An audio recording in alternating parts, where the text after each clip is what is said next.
Bokong ya, kalau orang Sunda berbilang bokong. Setelah itu ada ular yang ngelilit ke sini, katanya itu supaya lumpuh. Sholat pengennya itu cepet-cepet, gak bisa lama. Misalkan belum juga berjual Fatihah beres, pengen langsung ke bawah gitu. Kayak yang diganggu gak boleh sholat apa gitu. Jadi si kakinya teh jatuh lagi. Apakah kalian pernah merasakan hal yang tidak kasat mata? Atau kalian pernah merasakan hal yang benar-benar di luar nalar? Kali ini gua bersama narasumber gua akan berbagi cerita tentang pengalaman mistisnya yang patut kalian pantengin sampai beres cerita ini. Dan semua misteri di dunia ini masih ada. Lagi-lagi gua ingatkan kepada kalian bahwa hal gaib itu sangat dekat dengan kalian. Beliau ini sebagai seorang guru, namun siapa sangka beliau memiliki pengalaman horor yang cukup menyeramkan yang akan ia bagikan di video ini. Nama saya Ridwan. Pak Ridwan. Nah, jadi Pak Ridwan ini akan bercerita tentang pengalaman horornya, dan lagi-lagi gue ingatkan hal gaib itu sangat dekat dengan kalian. Langsung ke ceritanya. Saya pesantren. Nah, saya pesantren di daerah Bandung lah, Bandung. Pertama kali bukan mengenal ya, mungkin yang sosok-sosok seperti itu bisa melihat dan lain-lain. Yang pertama itu di muka Bata Batin. Di buka Bata Batin ya, sama satpam itu juga. Oh, sama satpam. Satpam pesantren. Nah, di buka Bata Batin saya pengen lihat 1 atau 2, 3 sosok. Nah, pas dibuka ternyata banyak. Nah, itu langsung saya kan dari sana nangis. Nangis itu. Selama dari situ ditutup lagi, seminggu saya panas dingin. Oh, langsung ada efek sakit ya? Ya, panas dingin. Tapi kata dokter nggak apa-apa, nggak ada apa penyakit apa gitu, nggak ada. Panas dingin atau gimana, sakit badan nggak ada. Jadi ke Ustadz mungkin ya.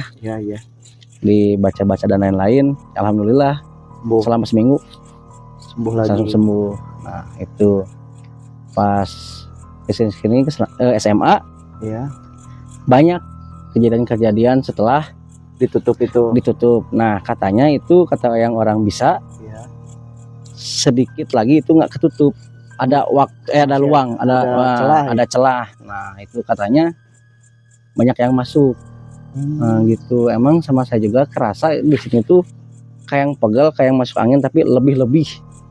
Nah, itu kayak yang numpuk terus di sini. Nah, pernah kejadian itu juga. Dari situ sering lihat sosok-sosok kayak kunti, itu kayak pocong, anak kecil. Dan di rumah pun juga kelihatan. Oh, sosok seperti itu ada di rumah ternyata. Ada ternyata. Selain dari kita juga kan, mereka juga berdampingan kan, hidup. Nah, aslinya kan nggak percaya. Nah, kan soalnya kan belum pernah ngalamin. Malam-malam tidur sendiri di rumah, orang tua di kamar masing-masing. Nah, lampu dimatikan. Nah, saya lagi nonton. Nah, mata ke sini, ke TV, tayang sebelah sini paling ujung ada sosok putih. Nah, asalnya nggak berani mau lihat ke kanan tuh. Nah, pas kelamaan dilihat sedikit-sedikit, ada 2 sosok pocong di rumah saya. Oh, di rumah sendiri? Di rumah sendiri. Nah, setelah itu kan nggak mungkin langsung lari kan, susah kalau lari. Ada selimut, ditarik selimut. Nah, jadi si kaki itu kelihatan. Nah, jadi kelihatan nggak ketutup semua. Nah, di situ ada yang niup. Nah, sosok pocong itu yang niup. Nggak tahu pocong atau apa, yang penting ada sosok-sosok seperti itulah. Nah, pas ke sini anak kecil dari dapur ke WC, ke toilet, bolak-balik. Nah, itu ngeganggu emang enggak. Semuanya cuman nampakin. Nah, padahal kan di keluarga saya nggak ada yang bisa lihat. Mungkin efek dari bapak pernah dibuka mata batin itu. Mungkin ya kayaknya kata orang yang bisa mah emang iya Masih ada celah itu ya. Gitu kan. Terus ada yang bilang juga emang ada yang keturunan juga bisa gitu. Orang tuanya nggak bisa lihat tapi anaknya bisa gitu kan. Dulu orang tua saya bapak lah ya, main kayak gitu. Sempat ngilmu lah, ngilmu gitu. di Banten kan, nenek masih di sana lagi kan, masih di Banten. Nah kesini bukan iseng atau gimana ya, pas bapak pulang ojek masih siang. Masih siang ini. Kan ada adik yang paling bungsu, cewek, sepantarannya 3 tahunan mungkin ya, nggak terlalu tinggi lah, 3 tahunan. Nah ngobrol si bapak teh, nih uang, kan ngasih uang ke adik yang paling bungsu kan, cewek kan. Nah ditanya bapak ngobrol sama siapa, sama si Oi. Gitu, padahal nggak ada siapa-siapa, soalnya kan adik saya juga kan masih di luar gitu. Di luar sebenarnya mah, padahal itu nggak ada siapa-siapa, ngobrol gitu. Senyum bapak teh, gitu senyum. Tapi anehnya teh saya aja yang lihat gitu, yang lain nggak pada yang lihat. Nah udah itu teh ada pocong 2 lagi juga, bolak-balik gitu, bolak-balik gitu teh. Si pocong itu tapi enggak. Nah cuma ada yang sosok satu lagi yang gede, tinggi besar, mungkin ya 3 meteran lah mungkin ya. Nah, kayak di atas suhunan lah gitulah ya, jauh lah, tinggi lah. Benar-benar.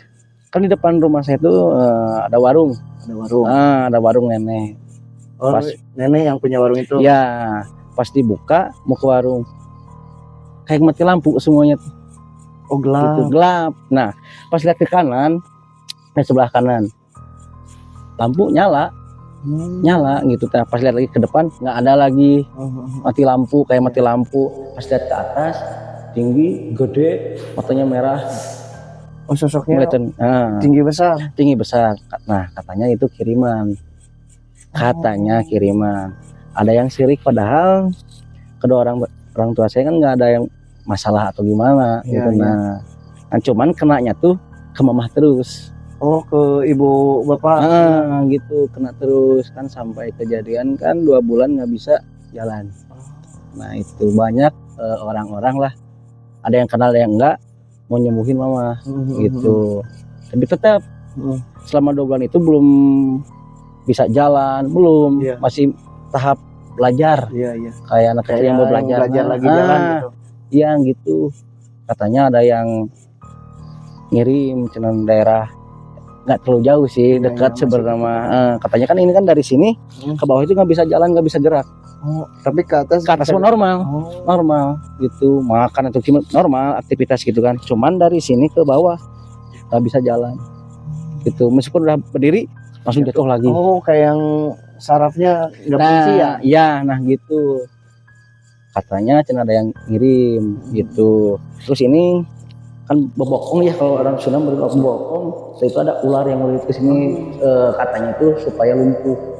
Nah, sampai ke sini, sampai ke 2 bulan itu katanya di depan rumah ada kakek-kakek bongkok pakai utek gitu, tongkatnya gitu. Tapi jalannya nggak normal, udah makan kayak gitu.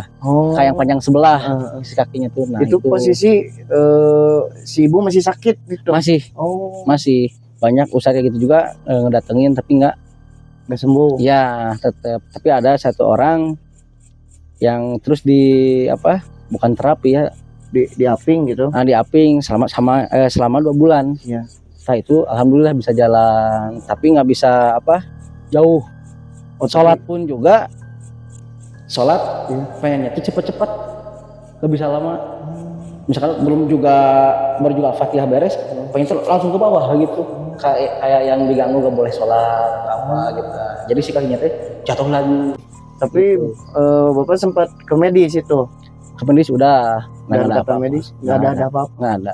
Udah kemana-mana, mama itu tetap gitu.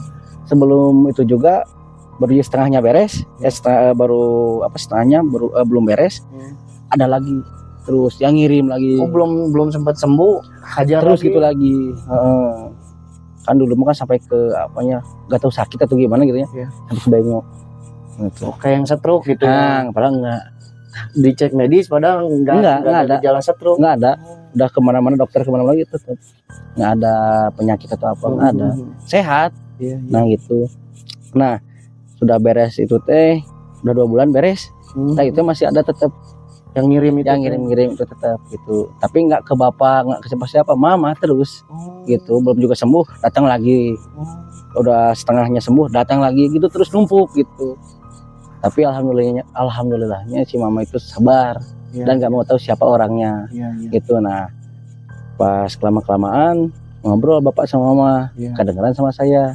Nah itu ada kiriman dari dekat rumah gitu. Nah, yang tinggi gede juga itu kiriman. Dari sana kiriman. Nah pas ke sini saya tahu orangnya, langsung saya bawa bedog golok itu, golok. Nah, soalnya kan nggak mau tahu ini, soalnya orang tua ini kan satu darah, ibu kan yang melahirkan segalanya gitu kan, sampai sebesar ini saya kan nggak terima. Iya betul. Saya langsung bawa bedog, golok ke sana mau ditebas gitu. Cuman saya berpikir lagi, nah kedepannya nanti kayak gimana. Nah nggak jadi, palingnya dimarahin, palingnya ya sedikit lah, ada pukul-pukulan dikit lah. Nah udah itu beres, udah biarin. Tapi sebelum nikah, saya tuh udah ngalamin banyak lah di sekolah saya ada gitu kan, sampai sama satpamnya juga ngelihat gitu, ada kunti itu. Kalau dari sekolah ya, dari sekolah saya yang sekarang ngajar, dari ujung kelas lari mau dikejar, hilang di kelas. Terus ada lagi, muncul lagi, tak hilangnya mah di pos satpam itu teh. Udah itu teh pindah-pindah juga sebenarnya di air diamnya sih, ada kolam kan kecil, ada kolam, dan di situ diamnya pegang air gitu. Lagi main air. Main air. Banyak kejadian sih sebenarnya di sekolah juga, karena mungkin masih bisa lihat, masih bisa lihatlah sedikit-sedikit lah, kadang-kadang gitu kan. Gitu. Kalau nggak kelihatan badan asap panas, gitu, jadi asap panas, energi gitu. Energinya kena. Asap panas langsung situ kan merinding gitu. Merinding, langsung si bulu-bulu kuduk teh langsung pada berdiri. Nah, pas nyampe ke sini suruh lihat golok, kan ada 3 golok tuh. Yang dari turun-temurun ada, yang dari dikasih satu orang, terus dikasih ke orang ini gak kuat, terus ke orang ini gak kuat. Nah, pas dikasih ke saya, pertama gak kuat emang, pas dibuka sedikit juga gak bisa jalan saya. Gak bisa jalan. Karena ada panas. Energi ya. Nah, panas itu. Panas, langsung gak bisa jalan, dan dilemparin juga itu kan. Si golok itu ke si bapak. Ada apa di dalam? Gak tahu. Betul panas, ini gak bisa jalan. Yang asalnya tadinya sila, jadi selonjoran, nggak bisa gerak, nggak bisa diam gitu, sampai mau nangis lah kalau intinya gitu kan, soalnya nggak bisa jalan. Nah, nyampe ke sini, bilang ke si bapak, Pak boleh nggak mau yang mendalami makhluk pergaiban yang kayak gitu, jangan sekarang, nanti kan nggak kuat gitu kan, kalau udah nikah baru gitu. Nah, sekarang udah nikah, jadi suka yang pergaiban kayak gitu. Nah, dan banyak batu-batu yang ngasih gitu kan, kayak buntut maung atau macan gitu ya, buntut maung, terus biji lengket dan lain-lain lah ya, kayak gigi yang kayak gitu. Ternyata itu juga banyak pengaruhnya, ada yang ngasih. Kenal mah enggak sama orang itu, orang Sari Jadi kan, jauh kalau ke Cimahi kan, jauh. Nah dia tiba-tiba bawa tas, nggak gede sih, lumayan lah. Dalam ini batu-batu yang aneh-aneh, kayak susu konde, jenggot dan lain-lain. Nah tiba-tiba ngasih yang 3 macam itu, kayak buntut maung dan lain-lain. Nah, dia juga nggak ngasih tahu nih dalamannya apa, terus fungsinya buat apa, efeknya nanti bakal kayak gimana. Nah kata orang itu, sok aja kan, Pak Guru mah bisa nahan semuanya. Padahal itu baru ketemu, nggak pernah ngomong masalah pergaiban. Nah semenjak dari situ teh, kayak Semar Mesem banyak yang ngasih, Batu Ali dalamannya kayak pengasihan dan lain-lain ada, sama kata saya juga ada yang kayak amalan-amalan gitu, kayak isi mungkin ya. Nah seperti itu. Nah nyampe ke sini saya kan karena udah diizinin sama orang tua, boleh terserah kalau udah nikah. Nah saya pergi ke Cililin, ke daerah Cililin. Bisa lah mungkin disebutkan nyari guru mungkin ya, tapi nggak satu guru juga. Nah nanyain di dalam di sini teh banyak, ada 4 orang, ada 4 makhluk. Nah terus ini ada yang ngeganjel waktu di ruqyah juga. Pernah ngalamin apa, ngamalin apa. Kan dulu kan waktu SMP gak pernah ngamalin apa-apa, yang paling baca Iya. Baca satu kalimat yang itu kebal. Oh, efeknya kebal. Yang pertama nyobain tuh kan pakai gantungan cucian baju gitu. Nah, hanger. Nah, berapa kali juga yang keras juga enggak, cuman merah aja. Nah, cuma nggak ada rasa, nggak ada. Pakai rotan sama ustadz enggak gitu. Waktu saya kan bandel dulu kan. Nyeleneh lah kalau di pesantren mah. Gue ingatkan lagi kalau misalkan kalian ada cerita tentang pengalaman horor kalian bisa berbagi ke Instagram gue di sini ya. Nanti bagikan ceritanya di sini. Kalau misalkan kalian berminat, kalian bisa datang ke tempat ini, merasakan pengalaman bercerita horor di tempat ini. Nah, langsung ke Cililin. Soalnya ini ada yang ngeganjel gitu. Dibacain lah yang pernah diamalin dari SMP. Nggak tahu akibatnya bakal jadi kebal atau gimana, enggak. Nah, pas udah tahu kesini dipukul nggak sakit, dicepret pakai kayak besi kayak gitu, nggak kerasa. Nah, dari situ dikasih tahu bacanya itu ini buat berantem. Gitu katanya. Jadi misalkan saya 1 orang itu 20 orang banyak. Saya ngeliat semuanya itu 20 orang musuh teh kayak anak kecil semuanya. Jadi nambah berani. Terus ditambah disupport dari sini katanya, ada yang masuk yang suka ke badan gitu kan. Ada 3 makhluk. Asalnya 1 jadi 4 gitu. Nah, disupport sama makhluk gaib si makhluk itu, jadi nambah berani gitu. Mau apa-apain juga, yang penting mah paling depan pokoknya mah. 20 orang juga tumbang gitu. Jadi lihat yang lain juga kecil kayak kurcaci gitu kan. Nah, itu sebenarnya mah enggak yang sekarang kan pindah. Sosok Kunti yang sekarang. Terus nenek cantik ya Kunti ya gitu yang muka. Nah, yang pertama pas lihat yang pertama udah pindah itu kuntilanak. Itu. Jadi pas pertama masuk pintu yang depan, terus kamar ada 1, 2, 3. Nah, di tengah-tengah itu udah nikah. Pas posisi bapak udah nikah. Nah, anak udah lahir. Iya. Dia itu kayak ngobrol sama yang di tengah di sini. Kenapa terus-terusan ngobrol, senyum, terus kan kayak kapan kalau anak kecil kan emang wajar lah gitunya. Yang namanya anak kecil kan belum tahu apa-apa. Ya udah seminggu terus lihat ke situ, dipindahin sama saya ke tengah. Nah, di tengah juga lihat. Nah, ngeliatnya seperti itu terus. Iya kayak ngobrol gitu. Nah, udah bilang sih, ya sini. Padahal kan saya kan belum pulang gitu kan pas lagi itu teh. Belum pulang, ya cuman istri nyerita gitu. Nah, pas nyampe ke sini kan nggak ngeliat tuh ya. Nah, pas atas izin Allah juga kan wujud, nggak wujud kan. Ada kan orang nggak bisa kan yang kayak gitu bergaiban. Pas 3 kali 4 kali baru ada Kunti itu. Sosoknya Kunti, tapi dia nggak ngeganggu, cuman main sama anak saya gitu. Senang sama anak kecil. Nah, mungkin nggak tahu penunggu di situ di rumah yang baru gitu kan, nggak tahu. Kalau sholat yang kayak gitu kan ya masih belang betong lah gitu, ngaji belang betong saya juga, tapi tetap ada. Nah, daripada itu tuh udah 3 hari terus berturut ada ngewujudin terus gitu kan. Nah, jadi kayak takut ya. Pas masuk ke rumah juga ada kayak yang sempit gitu aja, kayak ngehalangin jalan. Jadi kayak tungkul gitu, menunduk gitu kan, takut kan. Nah, pas bukan berani dibuka atau gimana ya, mukanya hancur. Sosok yang sebenarnya hancur mukanya. Hancur. Aslinya enggak kan ketutup sama rambut, panjang rambutnya putih semuanya. Dah emang kan ada angin mungkin ya. Udah enggak napak. Enggak. Si kakinya enggak napak. Emang panjang si baju si kain yang putih teh panjang. Dah pas angin itu enggak ada. Gitu kan. Itu 3 kali berturut-turut. Dan dia yang nemenin si anak bapak ini main gitu, ngobrol dan istri pun takut. Bapak saya itu hitam semua. Dulu sempat memperdalam. Iya, hitam. Sampai ini kan kejadian saya bocos apa sih bilangnya kalau ini agak retak lah gitu kan. Nah, dibaca-bacain nggak ada lagi langsung. Oh, nggak ada bekas. Nggak ada bekas, cuman di dalamnya tulang agak deklok gitu ke bawah gitu. Nah, ada bekas tulang. Nah, ada bekas tulang yang patah gitu ini masih ada. Ada. Nah, itu udah kesini ya dikasih ada amalan. Jadi intinya saya tuh pas kesini tuh pengen lihat jelas, terus bisa ngebantu orang lain yang kesurupan atau gimana lah. Jadi intinya saya ingin ngebantu orang-orang yang kesusahan tentang pergaiban. Nah gitu, jadi kasih amalan, emang nambah jelas.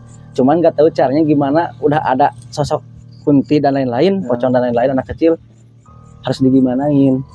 Nah saya belum bisa ngobrol dan lain-lain gitu. Paling diusir juga kita.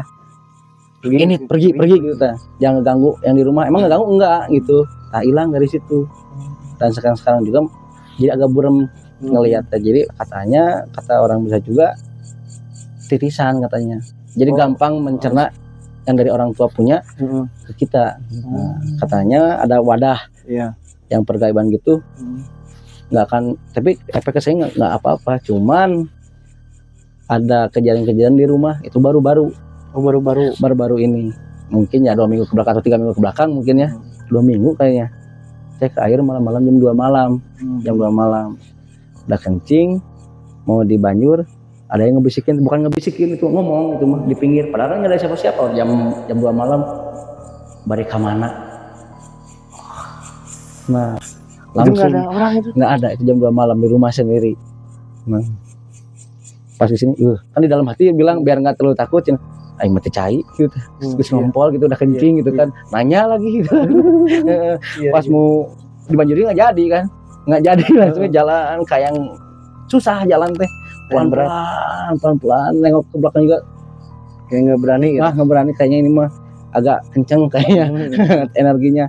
Nah di kamar tempat saya juga kan sekarang ada kayak tempat meditasi kayak gitulah ya, kayak pedang golok dan lain-lain yang dikasih kayak batu-batu kan, dikasih koleksi lah hiasan itu mah kan. Itu ada suara kayak mukulin tembok kenceng itu teh 3 kali 4 kali. Pas saya mau dilihat takut juga, Jol, tiba-tiba takut. Biasa juga awalnya. Nah biasa juga enggak, langsung aja ke kamar gitu biasa. Nah ada tetangga, ada tetangga juga yang keluar. Ada apa ini, berbeledagan.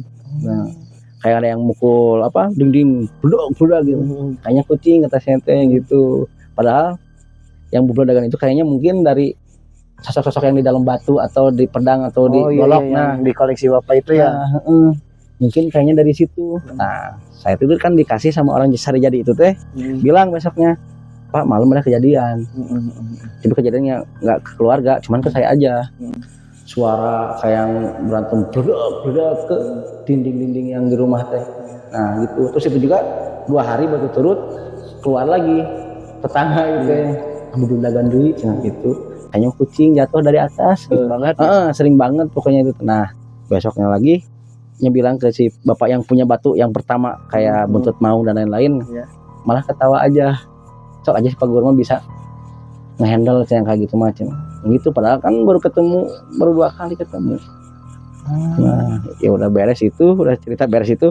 Nah kesini saya ya udah tanggung terjun ke pergaiban, ya udah lanjutkan, lebih gitu. Banyak memperdalam lah ya, dan kayak amal-amal kayak gitu kan dikasih. Nah sama saya dia amal-amalin, tapi yang baik-baiknya ya gitu kan, yang baik-baiknya aja. Tapi yang nggak tahu juga sih kan kalau yang di dalam batu baik apa enggaknya kan nggak tahu. Tapi ada energi yang panas gitu kan, dengan sendirinya dikasih gitu, diwarisin aja gitu, dikasih, mungkin dikasih enggak mungkin ya, cuma sok aja bawa gitu, dititipin gitu. Katanya saya bisa ngadepin kayak gitu, padahal kan sih belum pernah ngobrol sama beliau. Tinggal balik lagi sih, gimana kalian menanggapi tentang pengalaman horor si Pak Guru ini dan kejadian yang diceritakan oleh Pak Guru ini yang berkaitan dengan hal gaib, dari mulai dikirim atau orang-orang yang syirik menggunakan media-media yang tidak seharusnya. Ingatkan kepada kalian untuk like, komen, serta share video ini sebanyak-banyaknya, dan jangan lupa untuk subscribe, bantu channel ini untuk berkembang. Sekian dari kita, gua Suhan KPSJT pamit beserta Pak Guru pamit. Assalamualaikum warahmatullahi wabarakatuh. Bye bye. Ya saya setelah ngobrol-ngobrol sini sama Kang Suhan, bukan banyak kejadian ya, tapi horor sih sebenarnya. Cuman semenjak ngobrol yang tadi sakit sakit banget ini, nggak main ini, pegel semuanya. Suasana di sini gak ada lampu guys, nggak ada, pada jauh guys. Di sini kebun, di sana rawa. Ini pohon nangka, tahu kan pohon nangka gimana? Nah itu